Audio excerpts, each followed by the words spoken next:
कि हमने हमारा लक्ष्य पूरा कर दिया है, अगर आप कुछ करोगे तो महंगा पड़ेगा। और आप ऐसे कैसे चलता है?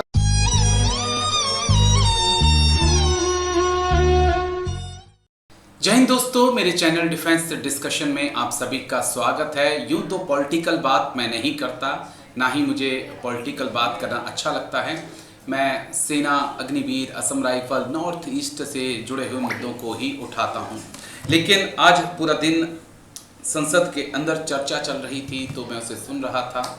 गृह मंत्री अमित शाह, राहुल गांधी, तमाम बड़े नेता और शाम होते होते प्रधानमंत्री मोदी को मैंने सुना। लगातार ऐसा कम होता है कि आधा पौना घंटा तक मैं कंटिन्यू प्रधानमंत्री मोदी को सुनूं।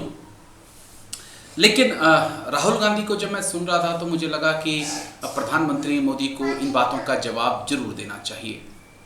एक बात कि प्रधानमंत्री कहें कि डोनाल्ड ट्रंप ने कोई मध्यस्थता नहीं कराई, और चैलेंज दिया गया राहुल गांधी की तरफ से कि प्रधानमंत्री कहें कि डोनाल्ड ट्रंप ने कोई मध्यस्थता नहीं कराई।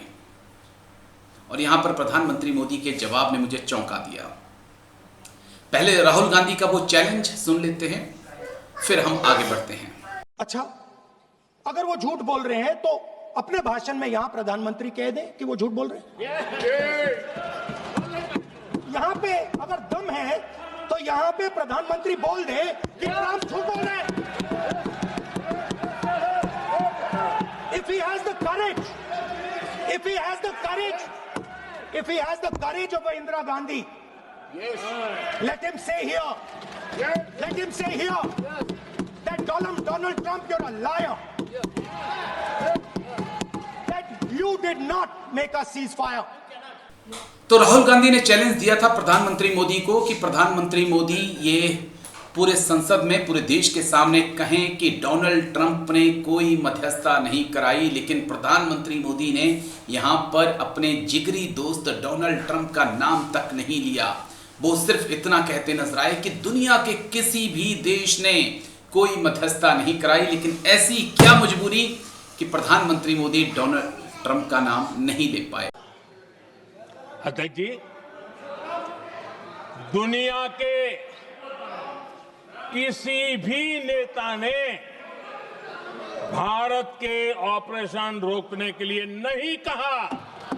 वो भी उस वक्त दोस्तों जिस वक्त डोनाल्ड ट्रंप सीधे तौर पे कह रहे हैं, 26-27 बार वो कह चुके हैं कि मैंने ही भारत और पाकिस्तान के बीच सीज फायर कराया है, युद्ध विराम कराया है।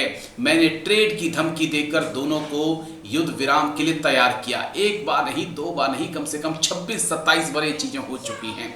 जब डोनाल्ड ट्रंप भारत का नाम ले सकते हैं तो देश के प्रधानमंत्री मोदी डोनाल्ड ट्रंप का नाम क्यों नहीं ले सकती, ये एक बड़ा सवाल है।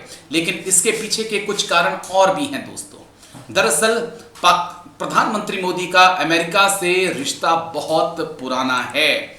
अगर प्रधानमंत्री मोदी की बात करें तो कम से कम प्रधानमंत्री मोदी अमेरिका की 10 विजिट कर चुके हैं। अब आप यहां से ही अंदाजा लगा सकते हैं कि प्रधानमंत्री मोदी का अमेरिका के साथ रिश्ता कितना पुराना है। 10 बार प्रधानमंत्री मोदी जा चुके हैं, 11 साल उन्हें अभी सत्ता में आए हुए हैं। तो आप अंदाजा लगा लीजिए। और डोनाल्ड ट्रंप, उनके लिए तो कुछ ज्यादा ही प्यार है। आपको याद होगा हाउ डिड ही मोदी और नमस्ते ट्रंप का वो कार्यक्रम, जब प्रधानमंत्री मोदी ने डोनाल्ड ट्रंप साहब के लिए वोट मांगे थे। चौंका दिया। यहाँ पर ज़्यादा डिटेल में नहीं जाऊँगा क्योंकि आपने सभी ने सुना होगा प्रधानमंत्री मोदी को।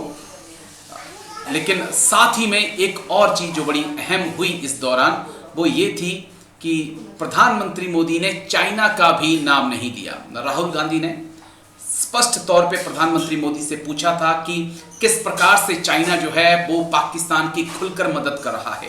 और तो और भारतीय सेना के सेना उप प्रमुख lieutenant general Rahul R Singh sir ने जो है उन्होंने भी कहा था कि चाइना पीछे से पूरा बैकबोन की तरह मदद कर रहा था। लेकिन यहां पर भी प्रधानमंत्री मोदी ने चाइना का कोई नाम नहीं लिया। और मुझे वो याद आ गया गलवान के बाद, जब प्रधानमंत्री मोदी गलवान लद्दाख में पहुंचे थे तो वहां पे उन्होंने कहा था कि ना हमारी सीमा में कोई आया है, ना कोई घुसा है, ना हमारी पोस्ट किसी के कब्जे में है। तो एक बार फिर से सेना कह रही है कि चाइना खुलकर पाकिस्तान की मदद कर रहा है, लेकिन देश के प्रधानमंत्री कह रहे हैं कि चाइना का नाम नहीं लूंगा। अब आप यहीं से चीजों को समझ सकते हैं। देश में जितनी समस्याएं हैं, हर समस्या के लिए नेहरू ही जिम्मेदार हैं। मौजूदा 11 साल से सत्ता में मौजूद बीजेपी की कोई जिम्मेदारी नहीं है। उससे पहले अटल बिहारी वाजपेयी जो 1999 से 2004 तक रहे, उनकी कोई जिम्मेदारी नहीं है। उससे पहले भी बीजेपी जनता दल के साथ सरकार में रही, उनकी कोई जिम्मेदारी नहीं है। जिम्मेदारी अगर कुछ देश के अंदर नहीं हुआ है तो उसकी जिम्मेदारी नेहरू की है, और अगर देश के अंदर कुछ हुआ है तो वो अचीवमेंट सिर्फ प्रधानमंत्री मोदी की है। अगर पूरे भाषण को आप सुनेंगे तो सिर्फ यही एक निष्कर्ष निकलकर सामने आएगा। ये डिबेट इसलिए हो रही थी कि एक रिस्पॉन्सिबिलिटी तय की जाती कि पहलगाम में आतंकी कैसे आए। जब आपने जम्मू कश्मीर से 370 हटाया, 35A हटाया, आपने अवाम से वादा किया कि जम्मू कश्मीर से आतंक का खात्मा हो जाएगा, उसके बाद भी कैसे आतंकी घुसे और वहां पर सुरक्षा व्यवस्था नहीं थी, और ये किसकी जिम्मेदारी थी, आपने किसके ऊपर एक्शन लिया। अगर गलती दोस्तों होती है तो कोई एक पर्टिकुलर नेता, पर्टिकुलर ऑफिसर तय किया जाता है जिसकी जिम्मेदारी होती है, उसके खिलाफ आपने क्या एक्शन लिया बताने के लिए सरकार तैयार नहीं है। इतना ही नहीं, इससे भी बात आगे की है जिसको समझना होगा, क्योंकि इससे पहले भी कई आतंकी घटनाएं हुई जहां पर सरकार ने चुप्पी साध कर रखी है। लेकिन ऑपरेशन सिंदूर में आप ये बताने से क्यों बच रहे हैं कि कितने फाइटर जेट्स का आपको नुकसान हुआ।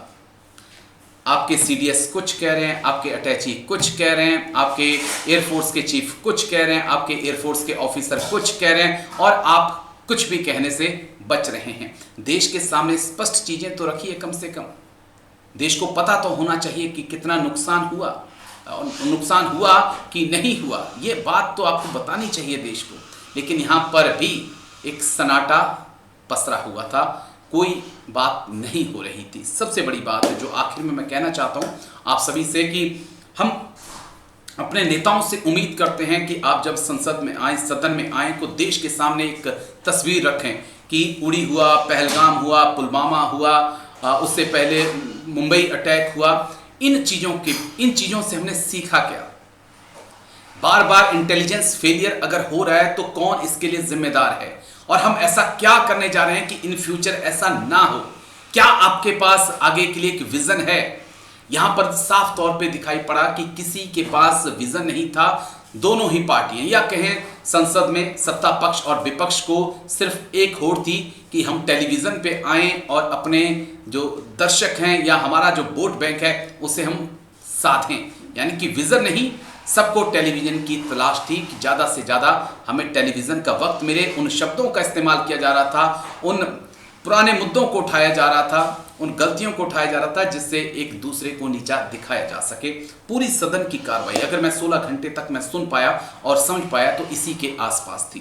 कांग्रेस बीजेपी को कोस रही थी, बीजेपी नेहरू को कोस रही थी, इंदिरा गांधी को कोस रही थी, लेकिन कोई ये बताने के लिए तैयार नहीं था कि मुंबई हमला कैसे हुआ, अक्षरधाम, संसद भवन पे हमला, उसके बाद कारगिल, इतना बड़ा इंटेलिजेंस फेलियर, उसके बाद अगर आप आगे बढ़ते हैं तो फिर हाल ही में प्रधानमंत्री मोदी के राज में उड़ी पठानकोट, उसके बाद पहलगाम, पुलवामा, कितने ऐसे आतंकी हमले हुए। किसका इंटेलिजेंस फेलियर था और इन हमलों से बचने के लिए भारत सरकार क्या कर रही है। शायद कोई विजन नहीं है, सिर्फ टेलीविजन है, सत्ता में बने रहना है और ऐसी बातें कहनी है जो उनके वोटर्स को अच्छी लगती हैं। सच तो यही है, कड़वा है लेकिन सच है। शुक्रिया आपका।